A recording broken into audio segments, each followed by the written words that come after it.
ओम शांति। बाबा के सभी एंजल्स बहुत जल्दी जल्दी शॉर्ट नोटिस पे ज्वाइन हो गए, जितने भी हुए बहुत अच्छा। हमारी आवाज क्लियरली आ रही है सभी को?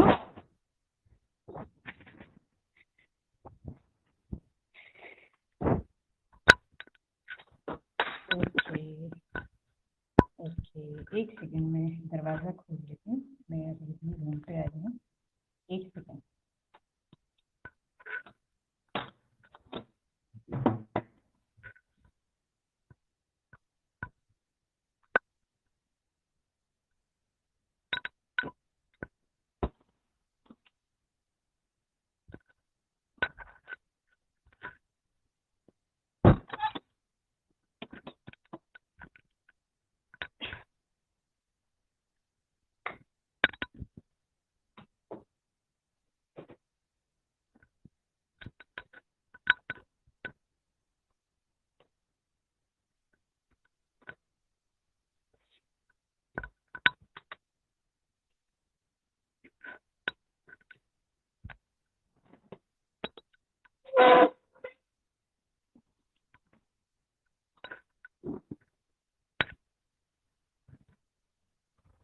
हाँ जी, ओम शांति। एक बार फिर बताइए, आवाज क्लियरली आ रही है?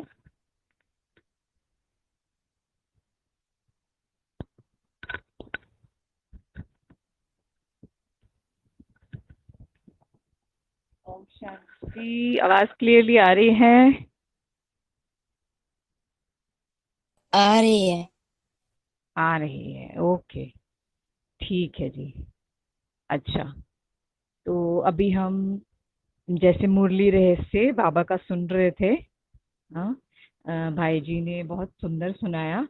उसमें भाई जी ने कुछ बातें कही जिसका हम थोड़ा सा अभी डिस्कस करते हैं, और हम चर्न करते हैं, देखते हैं हमें सारी बातें अनुभव में है और समझ से हमने उनको समझा है या नहीं।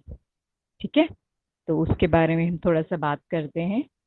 जैसे कि उन्होंने कहा कि देवी देवता धर्म में लाइट और माइट है। हाँ, तो हमें ये अनुभव होता है कि जब हम देवी देवता धर्म में होते हैं, यानी कि अपनी दिव्य गुणों की स्थिति में जब हम होते हैं, तो हमें बाबा की शक्ति मिलती है। हाँ, तो ये एक जो बात है, उन्होंने जो ये बात कही, इसको हम प्रैक्टिकल वे में समझते हैं। देखिए, एक होता है कि हम दिव्य गुणों की स्थिति में, यानी कि हम देवी देवता धर्म वाली स्थिति में हैं। हाँ, मतलब कि कहने का भाव ये है कि हम देने वाली स्थिति में हैं, कि हमारे मन के विचार इतने शुद्ध हैं, पवित्र हैं, जैसे देवताओं के होते हैं। देवताओं का हाथ दिखाते हैं ना, देते हुए, वरदान देते हुए, मुस्कुराता हुआ चेहरा। उनके चेहरे पे रूहानियत होती है। नैन उनके एकदम जैसे अमृत बरसा रहे होते हैं। हाँ, मुख भी ऐसा हर्षित मुख होता है, हाथ देने वाली स्थिति में होता है, और उनकी कंचन काया होती है। तो इस तरह से जो वो देवताई स्वरूप है, वो हमारा ही स्वरूप है। हुँ?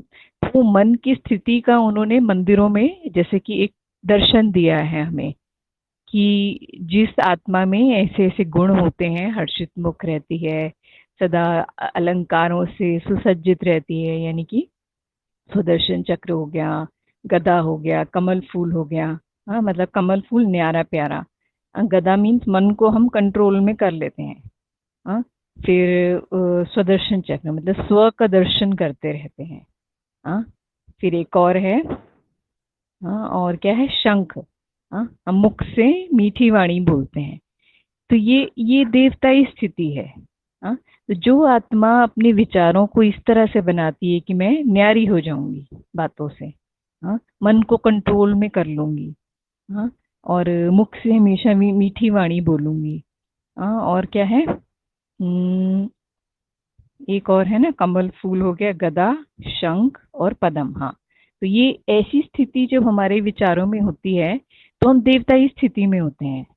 हाँ, तो हमें बाबा की लाइट और माइट मिलती है। हाँ, इसके अतिरिक्त, इसके मतलब अपोजिट में क्या होता है?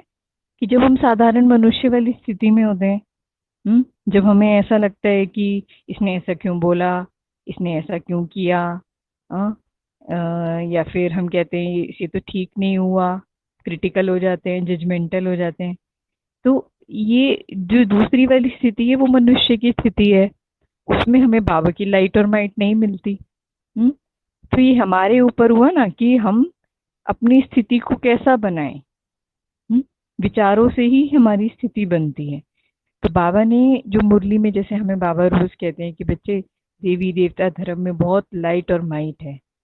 तो वो शक्ति हमें तब मिलती है जब हम अपने विचारों को इस तरह से देवता धर्म वाला विचार, देवता धर्म में जैसे विचार होते हैं वैसा हम बना लेते हैं। अ, तो हम कई बार बाबा से बोलते हैं ना रूरिया में, बाबा शक्ति नहीं है, मैं कैसे सहन करूं, शक्ति नहीं है, मैं कैसे मन को कंट्रोल करूं। बाबा कहते हैं तुम कंट्रोल करो, तुम सहन करो, फिर उसके बाद तुम्हें शक्ति मिलेगी। है ना, एक है हम कहें बाबा पहले शक्ति दो फिर हम करें, हाँ फिर हम अच्छा सोचें। बाबा कहते तुम अच्छा सोचो और फिर तुमको जो है, मतलब वो जो तुम अच्छा अच्छा कर रहे हो ना, उसका एक रिवॉर्ड आपको मिलेगा कि आप देवता बनते जाओगे। आपकी स्थिति ऐसी होती जाएगी कि आपको बाबा से लाइट भी मिलेगी और माइट भी मिलेगी। हम्म, तो आप उस धर्म में कन्वर्ट होते जाओगे। हाँ, अब धर्म में कन्वर्ट होने का मतलब क्या है कि जैसे हम दुनिया में रहते हैं तो दुनिया में तो हर तरह के हम लोगों से संपर्क में आते हैं, हर तरह की आत्माएं हैं। वहां पे तो झगड़ा, वॉयलेंस वाली आत्माएं भी हैं, जैसे भाई जी बता रहे थे कि उनका रिस्पॉन्स नहीं करो तो वॉयलेंटली रिएक्ट करते हैं। कई कई ऐसे होते हैं। तो हमें क्या करना है ऐसी सिचुएशंस में, जब हमें अपोजिट वाले सीन्स मिलते हैं ना, लाइफ में सिचुएशंस मिलती हैं, तो हमें अपने देवताई स्थिति में रहना है, क्योंकि उसमें रहते ही जो है ना हमारी शक्तियां बढ़ती जाती हैं। हाँ, और उन्होंने एक बड़ी विशेष बात कही कि बाबा करण करावन हार है। अब देखिए भाई जी बता रहे थे ना कि हम इतनी जगह सेवा करने जाते हैं, हर एक को संतुष्ट करना संभव नहीं हो पाता। हाँ, इतनी जगह जाते हैं, इतने फोन्स आते हैं, इतने व्हाट्सएप पे मैसेज आते हैं। कोई कहते हैं ये अर्जेंट है, इम्पोर्टेंट है। हाँ, सुन रहे थे ना सभी, ऐसे ही बोला था ना उन्होंने। एक बार हमें रिस्पॉन्स कीजिए, मैसेज पे बताइए, ऐसा ही था।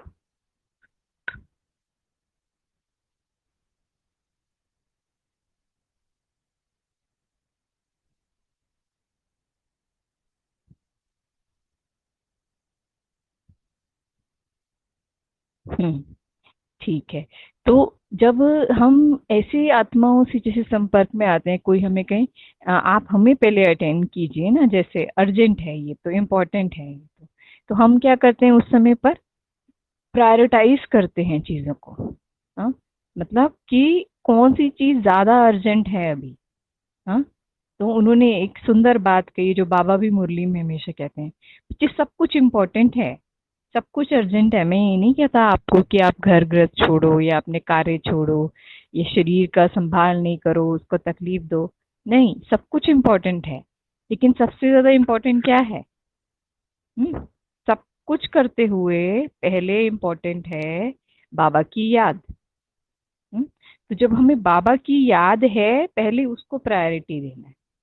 हाँ, अब हम मुरली से अपने काम की इतनी सारी बातें उठाते हैं, बाबा ने कहा है काम भी इम्पोर्टेंट है, बाबा ने कहा संबंध संपर्क भी इम्पोर्टेंट है, बाबा ने कहा शरीर की संभाल भी इम्पोर्टेंट है।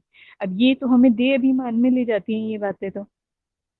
हम्म अब ये बातें बाबा ने इसीलिए कही कि बच्चे एकदम से दिल शिकस्त ना हो जाएं कि सब कुछ छोड़ना है।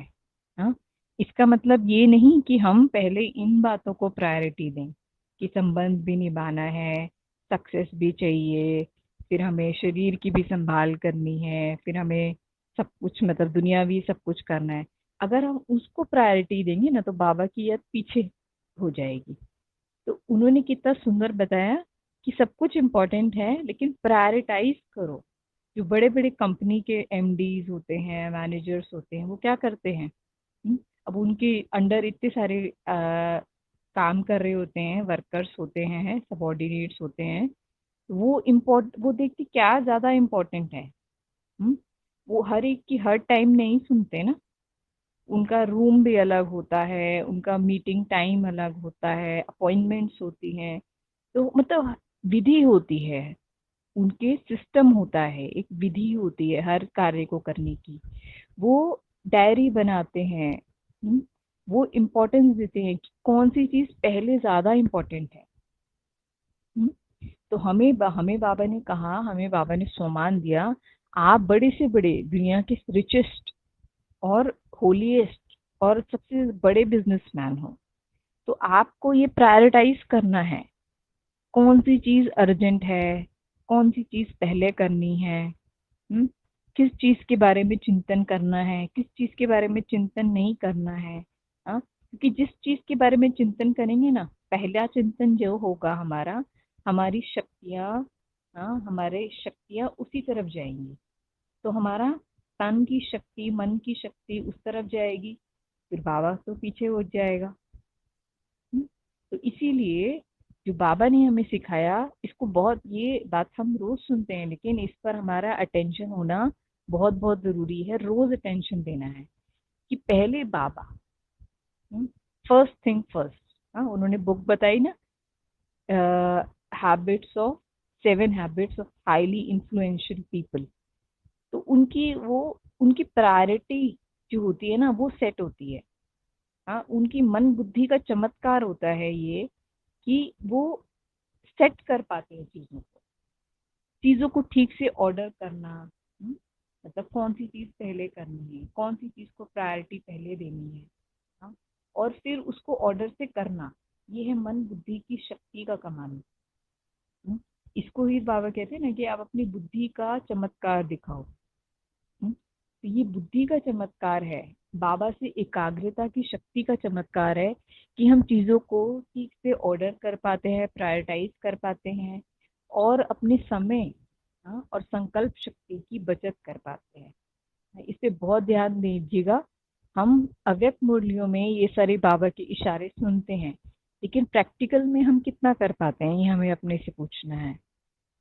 हम्म, कि समय और शक्तियों को सही जगह पे लगाना, सही समय पर लगाना, और फिर उससे रिजल्ट पाना। हाँ, तो इसको कहेंगे कर्म और योग का ठीक बैलेंस, है ना। विधि से सिद्धि, जिसको बाबा कहते हैं ना, विधि से सिद्धि होती है। हाँ, और कर्म और योग का बैलेंस होता है। और क्या होता है, गृहस्थ और आश्रम, वो हमारे जैसे एक हो जाते हैं। हाँ, आश्रम में क्या होता है, आश्रम में सब कुछ हमने छोड़ दिया और हम, हाँ, अपनी आत्म उन्नति की तरफ लग गए, हाँ, आध्यात्म की तरफ लग गए, वो है आश्रम। आश्रम। और गृहस्थ है कि हम, इतना सारा विस्तार है हमारे पास, संबंध संपर्क भी है, देह भी है, अपने काम धंधे भी हैं, वो है गृहस्थ।